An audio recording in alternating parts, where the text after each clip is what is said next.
हाँ, प्लास्टिक पुरुषों और महिलाओं दोनों की प्रजनन क्षमता पर नकारात्मक प्रभाव डाल सकता है।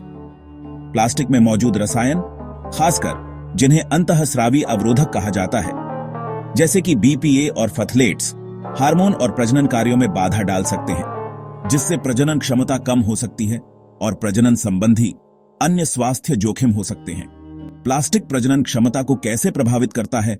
हार्मोन में व्यवधान। प्लास्टिक में बिस्फेनॉल ए, बीपीए और फथलेट्स जैसे रसायन होते हैं, जो हार्मोनल संकेतों की नकल करते हैं या उनमें हस्तक्षेप करते हैं।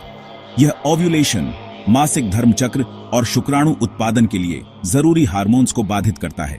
शरीर के अंदर सूक्ष्म प्लास्टिक। मातृ और भ्रूण दोनों तरफ मानव प्लेसेंटा में सूक्ष्म प्लास्टिक पाए गए हैं, जो दर्शाता है कि ये कण जैविक बाधाओं को पार कर सकते हैं, जिससे प्रजनन क्षमता और भ्रूण के विकास दोनों को नुकसान पहुंच सकता है। शुक्राणु की गुणवत्ता और मात्रा। पुरुषों में प्लास्टिक के संपर्क में आने से टेस्टोस्टेरोन का स्तर कम हो जाता है, शुक्राणुओं की संख्या कम हो जाती है, शुक्राणु की गुणवत्ता कम हो जाती है, शुक्राणु संबंधी असामान्यताएं बढ़ जाती है और यहां तक कि वृषण का आकार भी छोटा हो जाता है।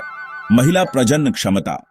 प्लास्टिक रसायन एस्ट्रोजन उत्पादन को बाधित कर सकते हैं, जिससे मासिक धर्म स्वास्थ्य, ओव्यूलेशन और समग्र प्रजनन क्षमता प्रभावित होती है।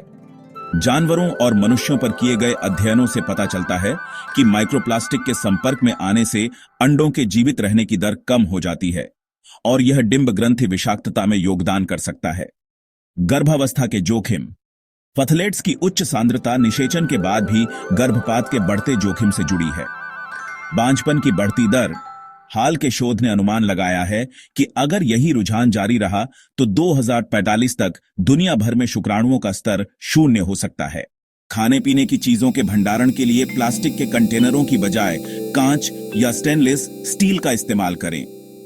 प्लास्टिक के कंटेनरों में खाना माइक्रोवेव करने से बचें। उत्पादों पर बीपीए मुक्त और थैलेट मुक्त लेबल देखें।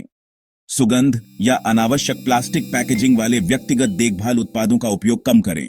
प्लास्टिक के संपर्क में आने से पुरुषों और महिलाओं दोनों की प्रजनन क्षमता को वास्तविक और बढ़ता हुआ खतरा पैदा होता है, क्योंकि यह प्रमुख हार्मोन और महत्वपूर्ण प्रजनन प्रक्रियाओं को बाधित कर सकता है।